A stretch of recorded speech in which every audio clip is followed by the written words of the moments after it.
This week in East Brunswick, we'll start with a look at the Crossroads Theater in New Brunswick and Dolly Vasta's interview with Lee Richardson, the company's artistic director, and also see a preview of their upcoming production, Agnes of God.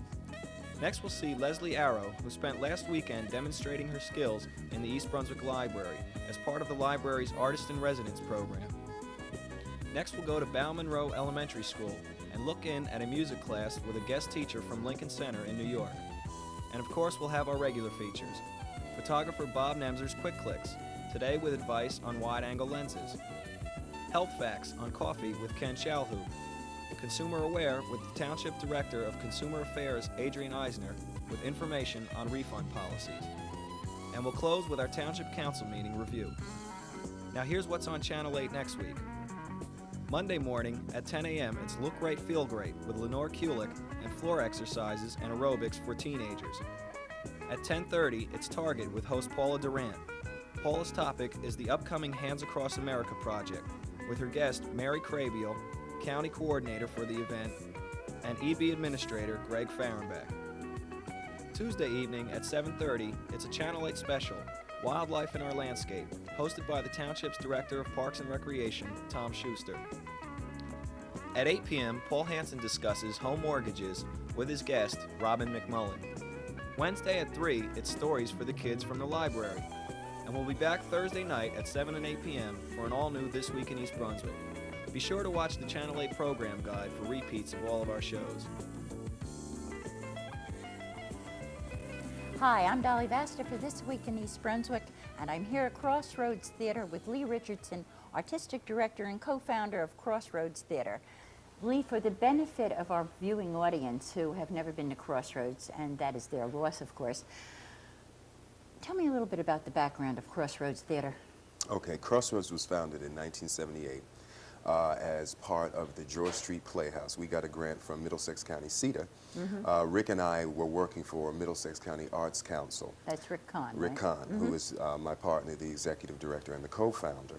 And we were working as actors, we were working with dancers and musicians and painters, traveling all over Middlesex County, high schools, elementary schools, community centers. And the two of us sat down one day and thought, well, if Middlesex County Arts Council can get this money, maybe we can apply for a grant to start a professional black theater company in New Brunswick. So we wrote up a proposal and went to CETA with it. But they said, looks good, but you have to be a non-profit corporation. So we went to the George Street Playhouse. We knew Eric Krebs, and we suggested that he, sponsor the program, which he did. And that's how we got started. We started here at the King Block building on Memorial Parkway. We were just, we occupied part of the second floor. There were people living on the third floor and the second floor. So we had what I call shoebox theater. Okay, it was a shoebox that we divided up. Part of it was the theater administrative offices. Then, yes. We had no shop. We built the settings at night, and we rehearsed on the stage during the day. And we had a tiny little box office. It wasn't really much of a box office. It was coming out of a little, Table and a chair. And a table and a chair, really basically. And the first year we were free. We charged nothing, but it was a professional group. And it's interesting, people tend not to come out to free things. They'll come out to pay, okay? Just charge a buck, charge $2, they'll come. So the first year was rough. We had 50 seats, and they were seats that we got from Rutgers University, very uncomfortable seats. But it was good theater.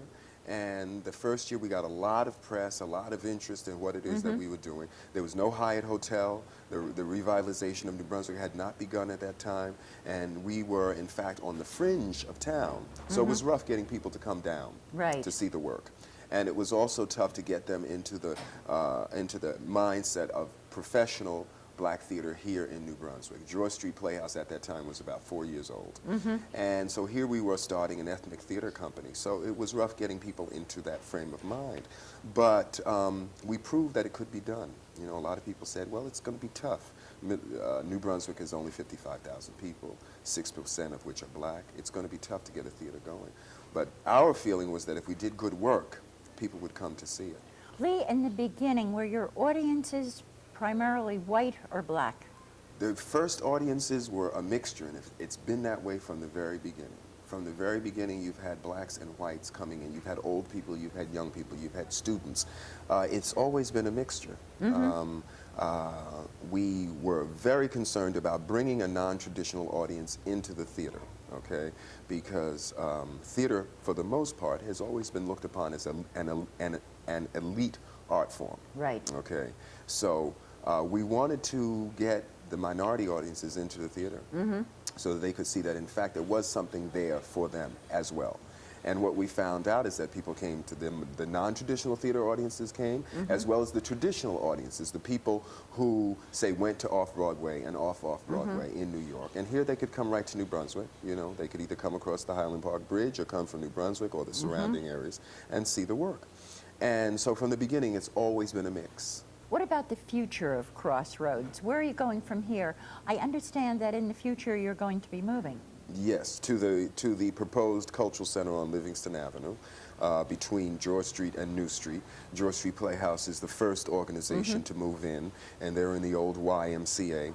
And the State Theater will be renovated, and we hope to move into the sister building, which is next to the State. And that's primarily because we want to get a better visibility. Are you excited about it? Very excited, very excited.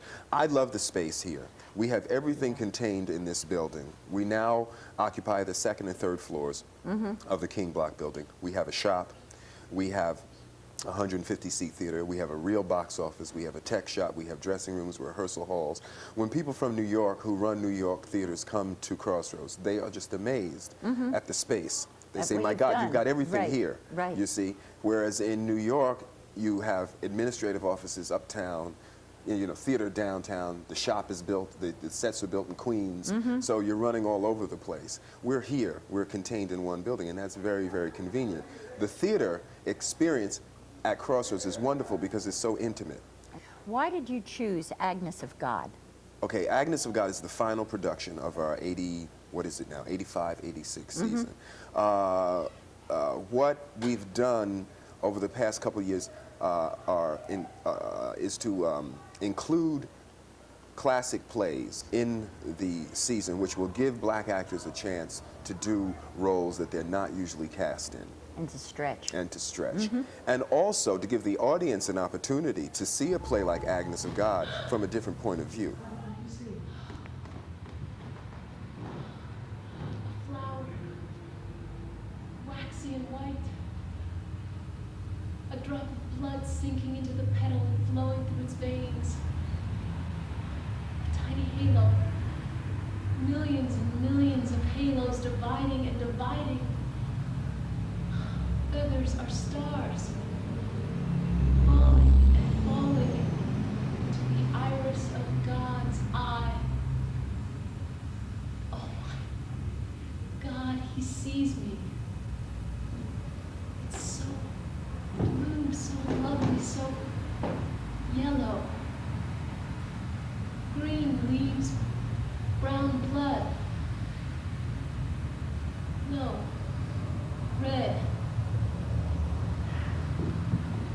His blood.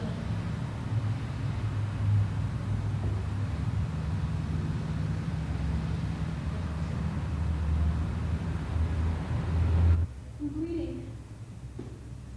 I'm bleeding. Oh my God! I have to wash it off. It's on my hands. It's on my legs. It's on the sheets. Help me clean the sheets. It won't come out. The blood won't Agnes. come out. Let me go. Agnes, please. Get away from me. You wanted this to happen. You prayed for this to happen, didn't you? No, I didn't. Get away from me. I wish you were dead. Agnes, I wish you all were dead. we had nothing to do with that man in your room. Leave me alone. Do you understand? He did a very bad thing to you. He frightened you. So for an evening of great entertainment, don't miss Agnes of God at the Crossroads Theater, opening April 30th and running through May 25th. Take care.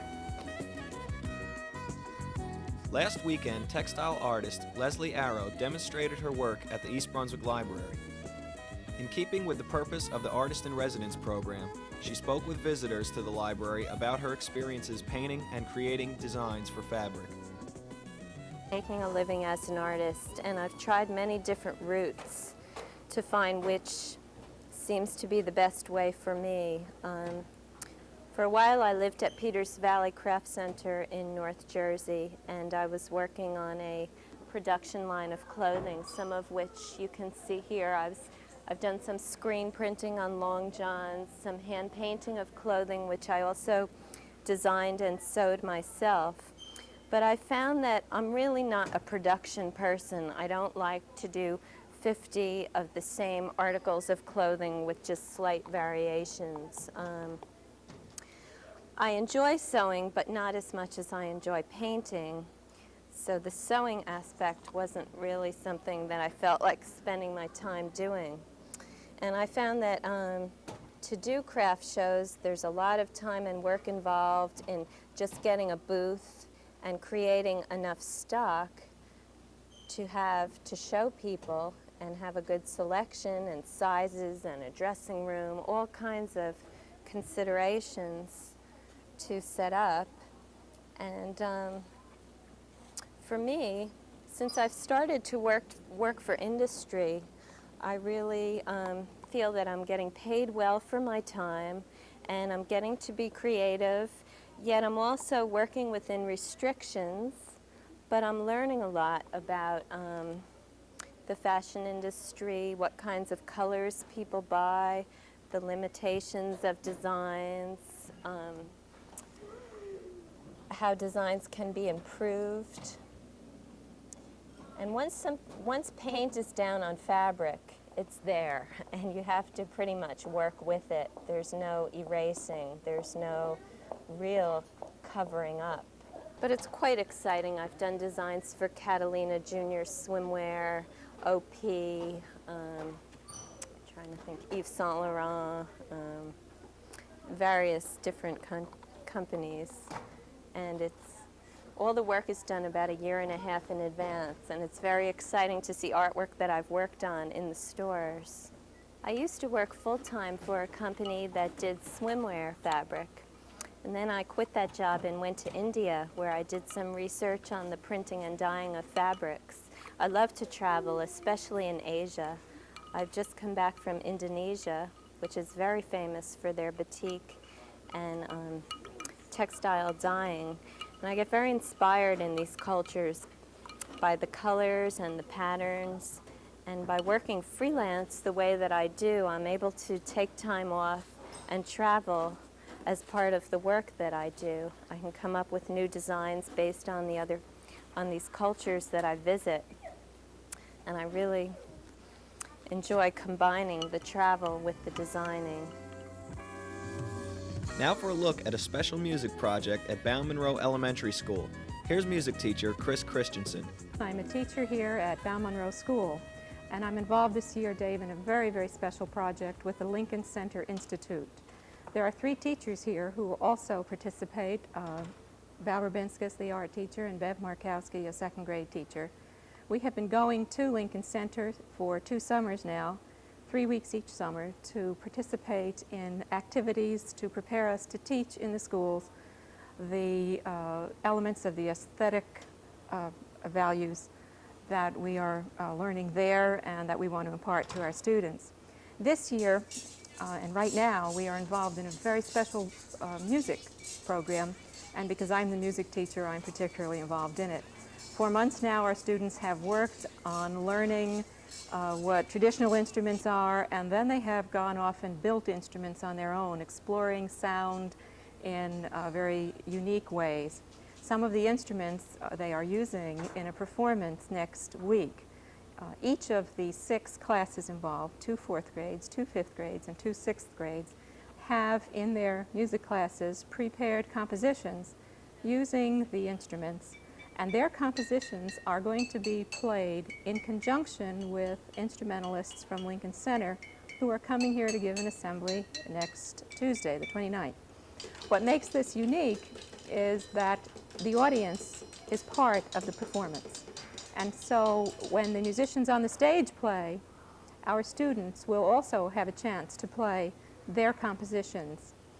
They've worked on 5 musical elements, which are present probably in almost every musical composition, but they've isolated these, and in groups of, in each class, in 5 groups in each class, they have isolated an element: sustained sounds, soft melody, rhythmic sounds, contrasting sounds, and I think their favorite, loud sounds. And you will see some of those some of those sounds as they've been practiced in a group of 4th graders.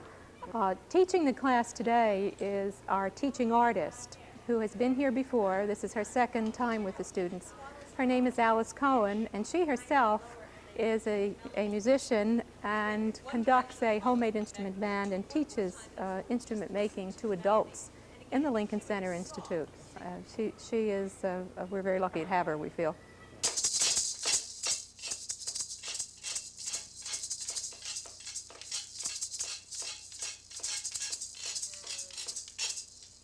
Okay, what would you guess? Was it rhythm? Yes. Yeah, okay. Did everyone hear that? Did they have sustained sounds in this piece? Not really. Did they have melody in this piece? Not really. Yeah, rhythm seemed very clearly to be the most important part of this piece. Good. Let's go on to this group over here.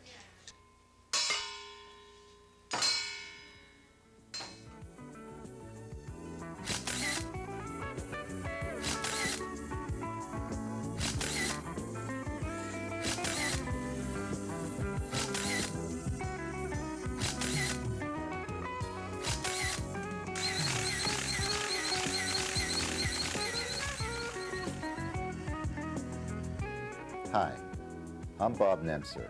Welcome to Quick Clicks and our continuing discussion on lenses. Today's segment will deal with the wide-angle lens. All lenses with a focal length shorter than normal, which is 50 millimeter for a 35 millimeter format, are strictly speaking wide-angle lenses. In practice, the term wide-angle applies only to lenses between 35 millimeter and 18 millimeter. There also exists a group of lenses between 6 millimeter and 17 millimeter with different construction from that of wide angles. These are known as fisheye lenses of very specialized and limited applications. A wide-angle lens allows you to frame a wider scene than you could with a normal lens from the same viewpoint.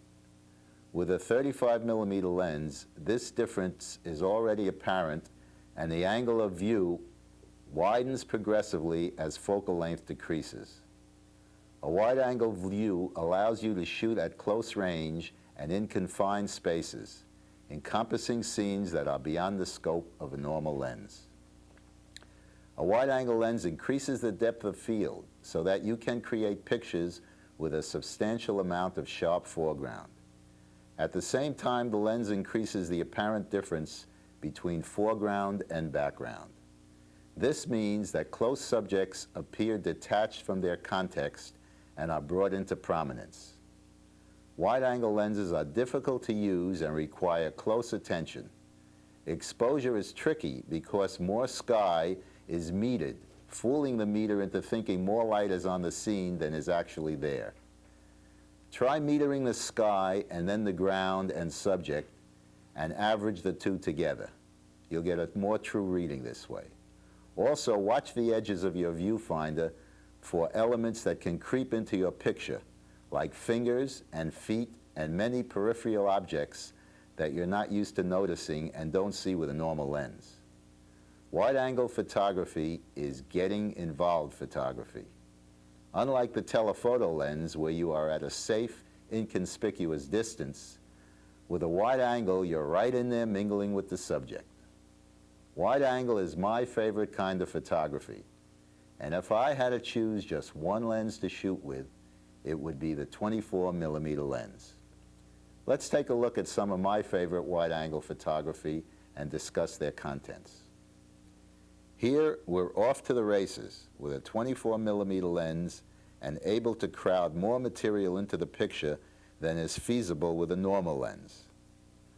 With a wide angle, you could separate looming foreground or frontal objects like this statue's foot from middle ground objects like the body and arm of the statue, and the middle ground objects from the diminished background objects like the UN building and the Chrysler building under the heel of the frontal foot.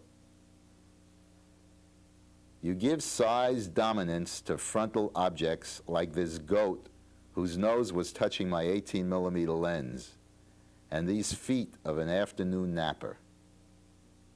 Stretching out the foreground, even if it is devoid of individualized objects apart from ground or water, as is captured here as I hung over the top of Hoover Dam with an 18mm lens. Wide angles yield great depth of field, as this train and track shot with a 24mm lens shows. Size dominance is once again apparent in the fence that frames the ducks and geese, and the couple on the beach enhanced by the stretching out of the foreground. Thank you for joining me on our wide-angle adventure. Our next segment will deal with zoom lenses, so keep clicking.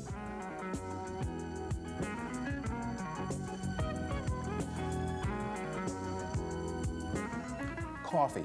I like it. A lot of people like it. A lot of people drink it every morning and sometimes throughout the whole day.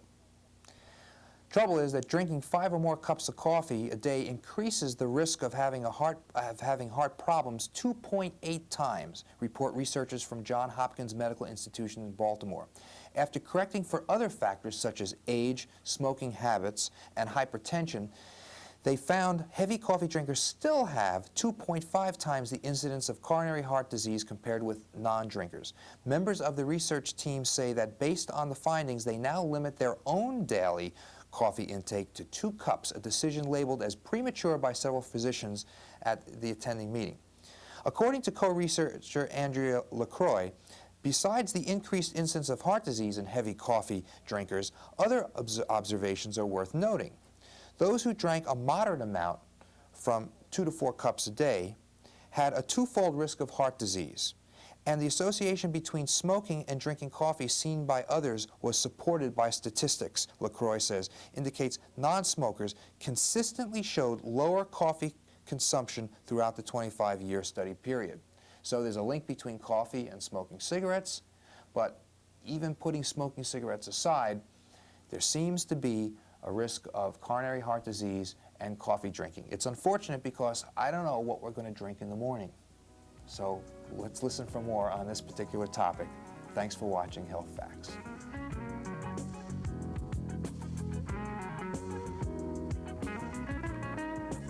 Hello, and welcome to Consumer Aware.